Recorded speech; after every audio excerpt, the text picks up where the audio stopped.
2024년 겨울 훈련 집회 메시지 19번에 왔습니다.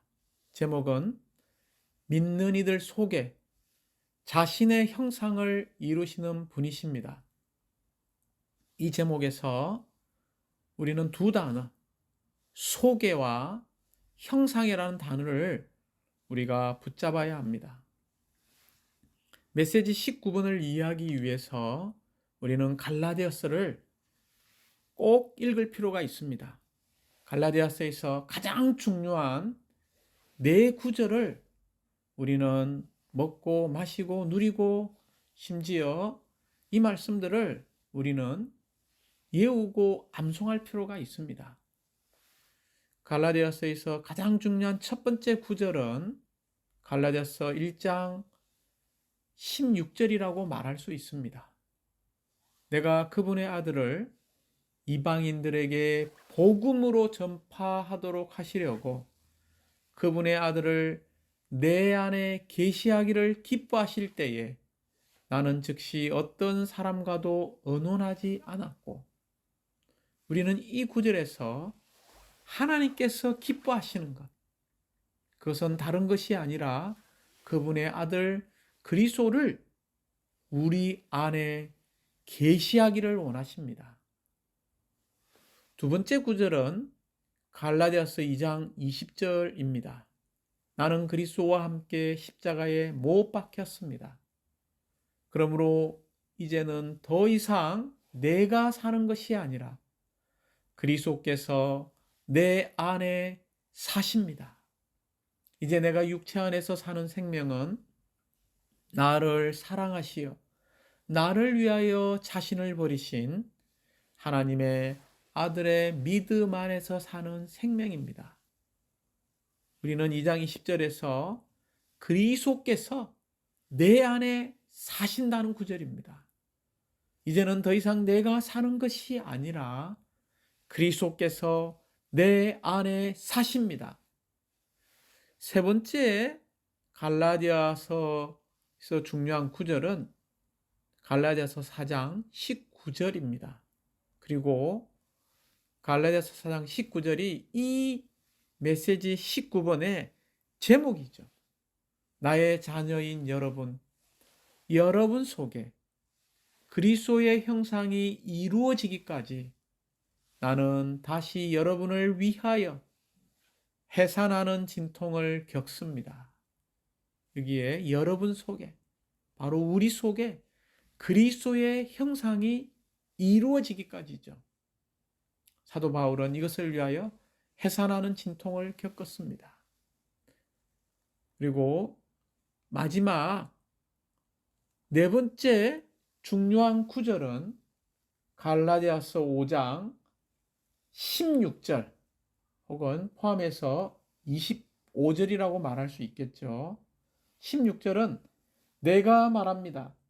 그 영을 따라 행하십시오. 그러면 여러분은 결코 육체의 욕망을 채우지 않을 것입니다 라고 말하고 있고, 5장 25절은 우리가 그 영을 따라 산다면 또한 그 영을 따라 행합시다. 다시 한번 이 네 구절 중에 첫 번째 갈라디아서 1장 16절은 계시라는 단어고, 갈라디아서 2장 20절은 사는 거죠.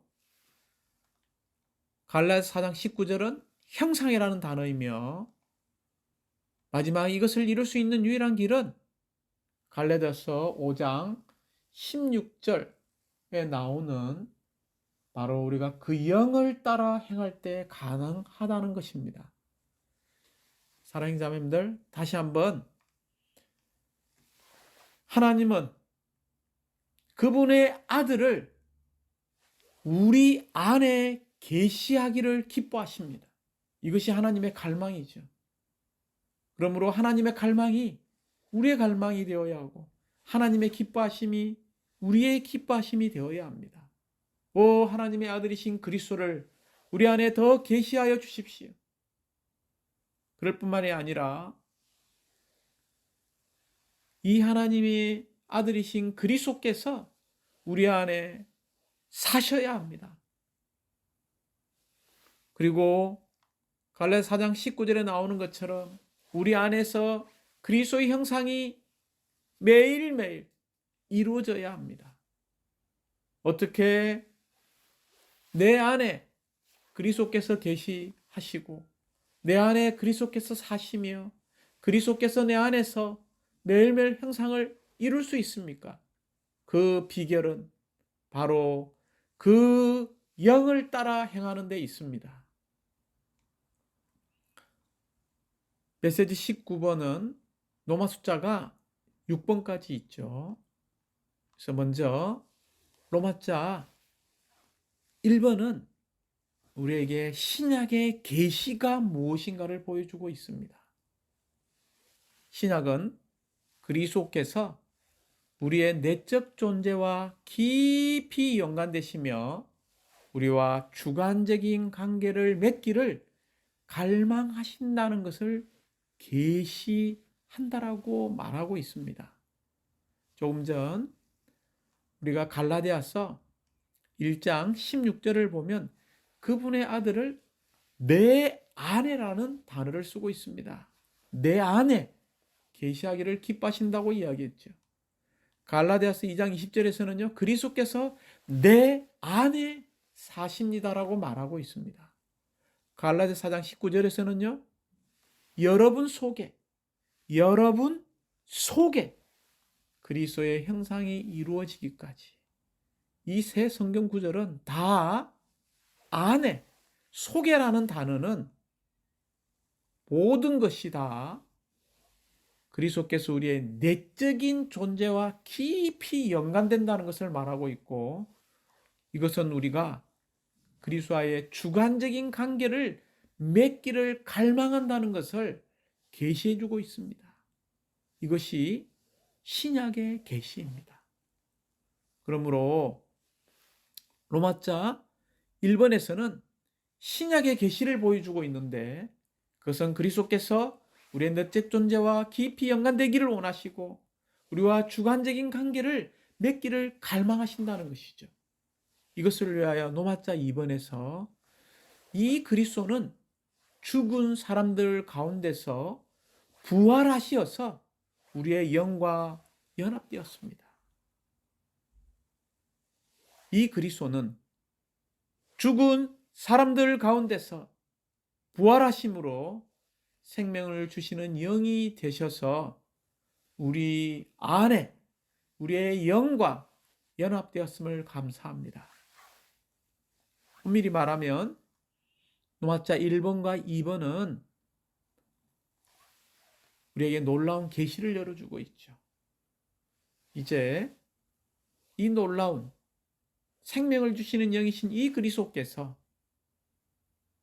우리 안에 들어오셔서 로마자 3번에 하나의 형상을 이루기를 원하신다는 거죠.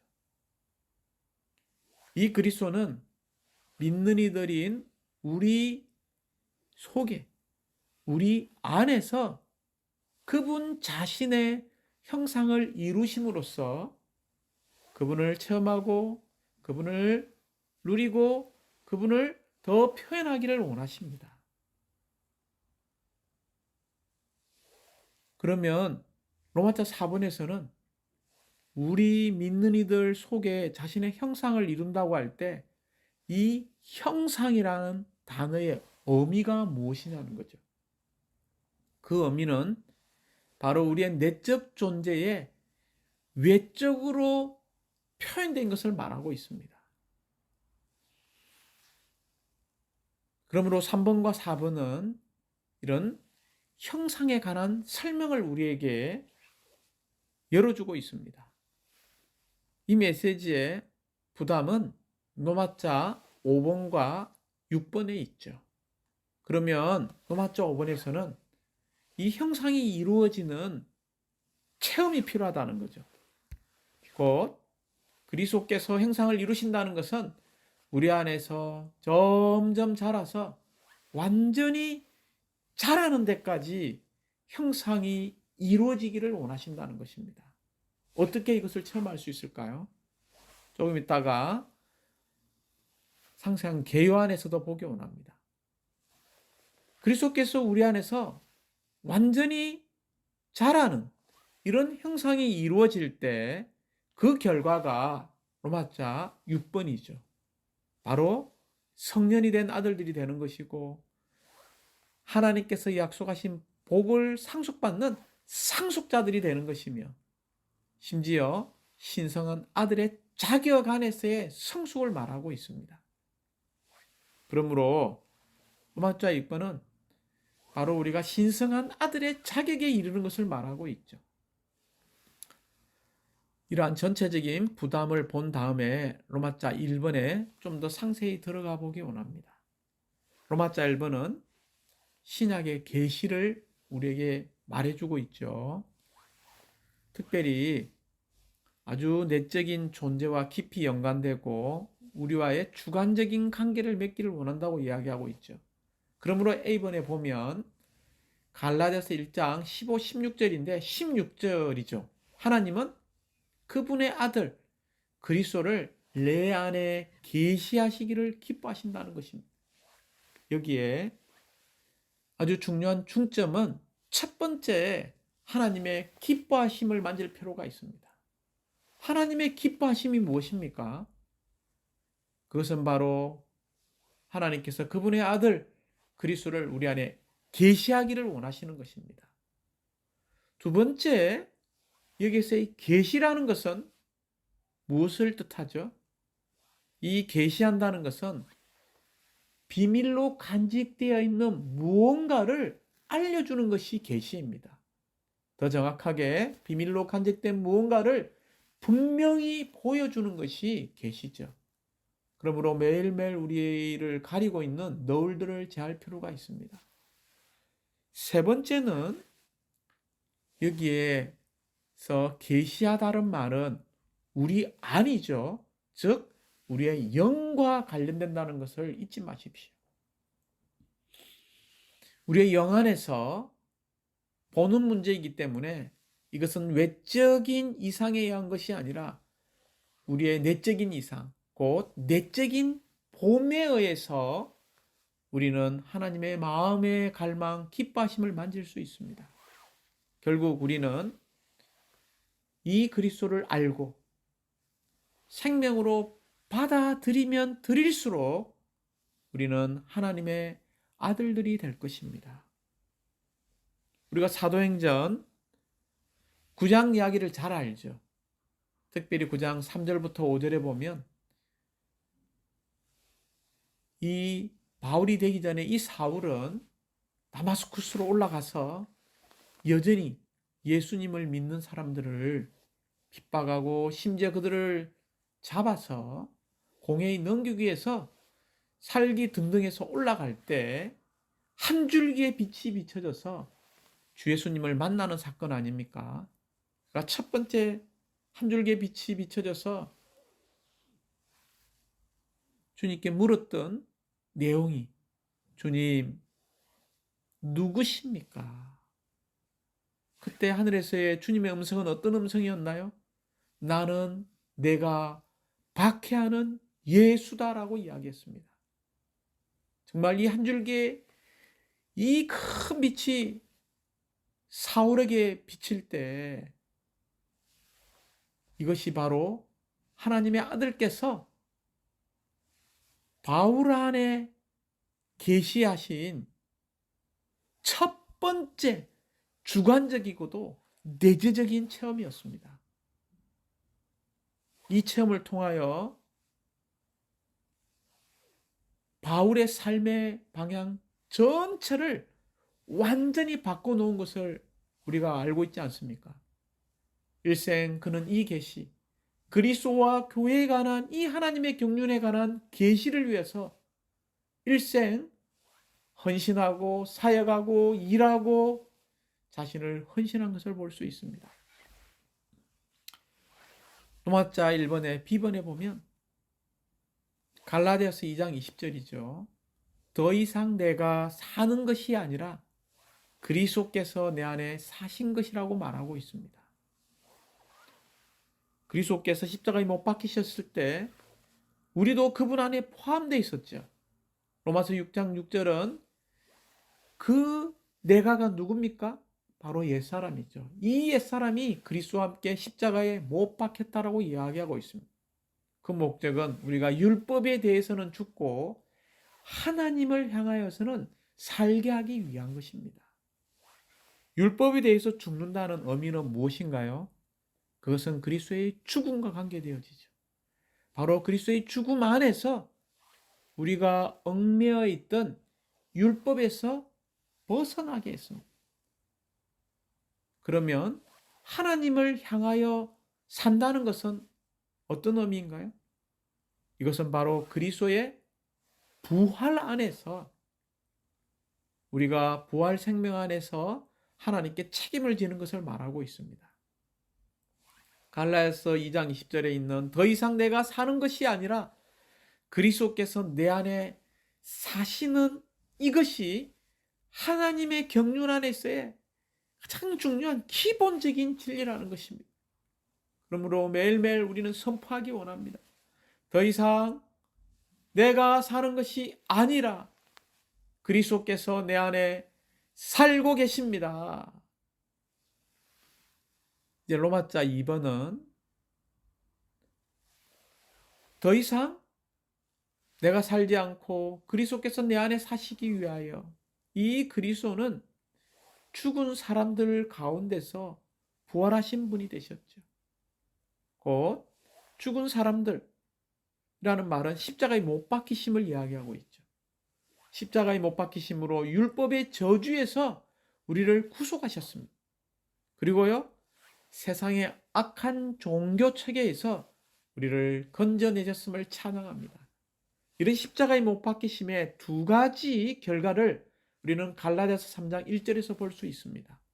첫 번째, 율법의 저주에서 우리를 구속하셨습니다. 13절에 나옵니다. 그리고요, 세상의 악한 종교 체계에서 우리를 건져내셨습니다. 1장 4절에 나오죠. 두 번째, 죽은 사람들 가운데서 이 부활하심으로 여전히 그분은 두 가지의 일을 하고 계셨죠. 첫 번째는 2장 20절에 나오는 것처럼 우리 안에서 살고 계십니다. 두 번째는요, 계속 우리가 이 부활하신 그리스도를 살 때 그리스도의 형상을 우리 속에서 이루고 계십니다. 어떻게 이 형상을 이룹니까? 로마서 3번에는 그리스도께서 믿는 속에 자신의 형상을 이루시는 이 과정을 우리에게 설명해 주고 있습니다. A번에 보면 살아있는 인격이신 이 그리스도는 바울이 전파한 복음의 초점이었다는 거죠.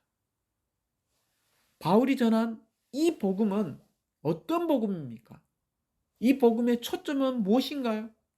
바로 살아계신, 살아있는 인격이신 그리스도가 복음의 초점이었습니다.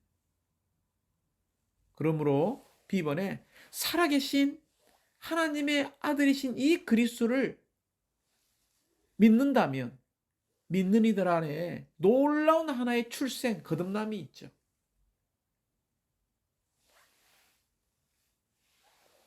이 그리스도를 우리에게 계시해서 거듭날 뿐만이 아니라 이 그리스도가 우리 안에 살고 있음을 감사합니다.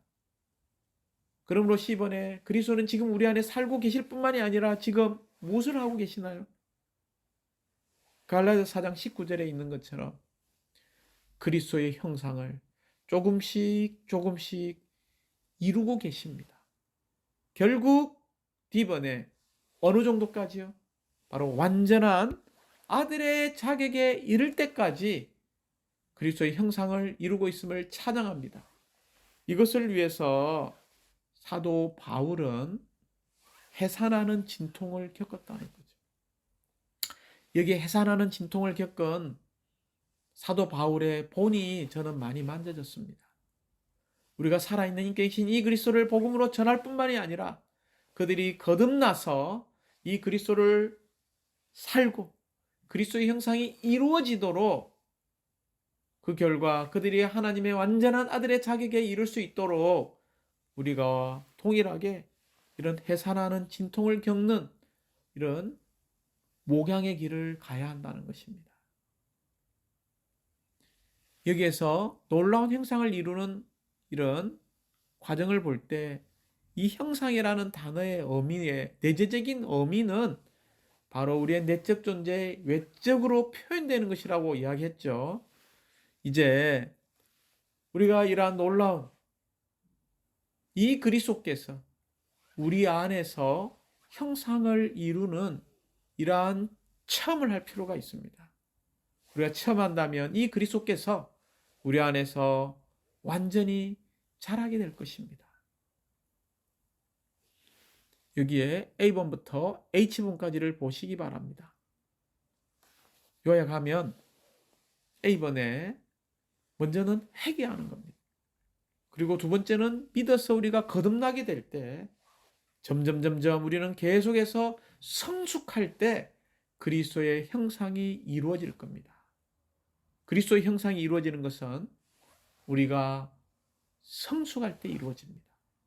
B번에서는요, 그리스도께서 우리 전 존재에 침투되시고 적셔질 때 우리가 그리스도의 형상이 이루어집니다.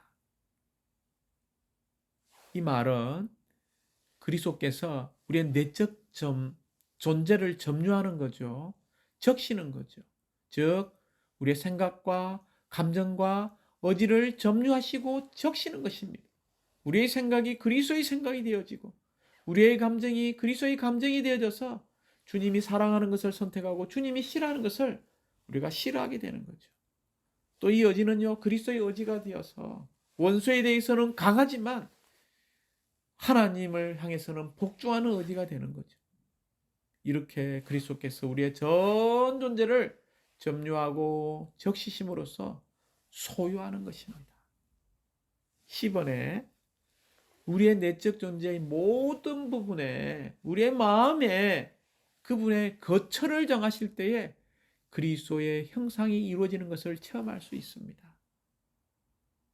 D번에 모든 것을 포함하신 영께서 우리의 내적 존재의 각 부분을 점유하실 때,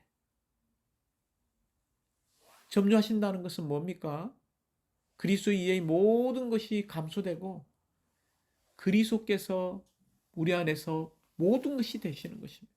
이럴 때 우리가 그리스도의 형상으로 이루어지는 것을 체험하게 되죠.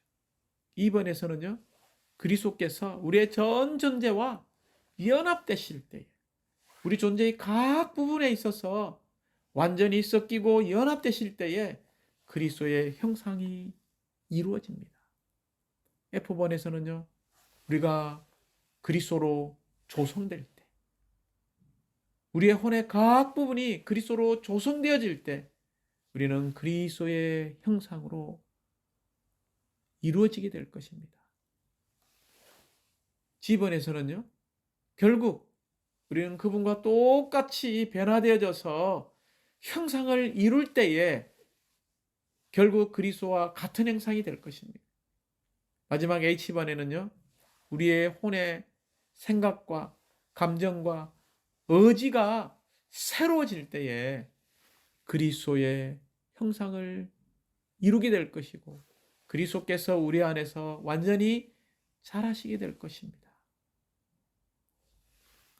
A번부터 H번까지는 사실상 한 방면에 조금 다른 각도에서 이야기한 부담들이죠.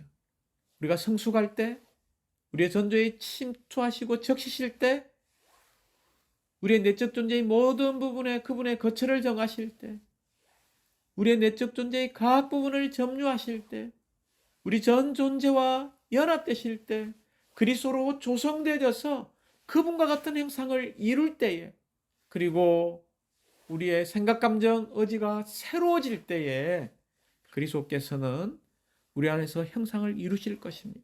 곧 그리스도께서 우리 안에서 완전히 자라시게 될 것입니다. 이렇게 형상이 이루어진 결과 우리는 하나님의 아들들이 될 것입니다.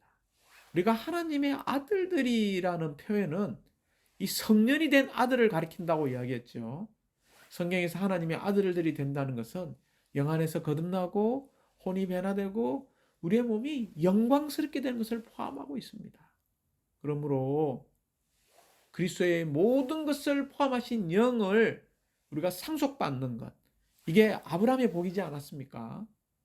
모든 것을 포함하신 영을 우리가 상속받을 수 있는 시번에 하나님을 충만히 누리는 상속자들이 될 것입니다. 너무나 놀랍죠.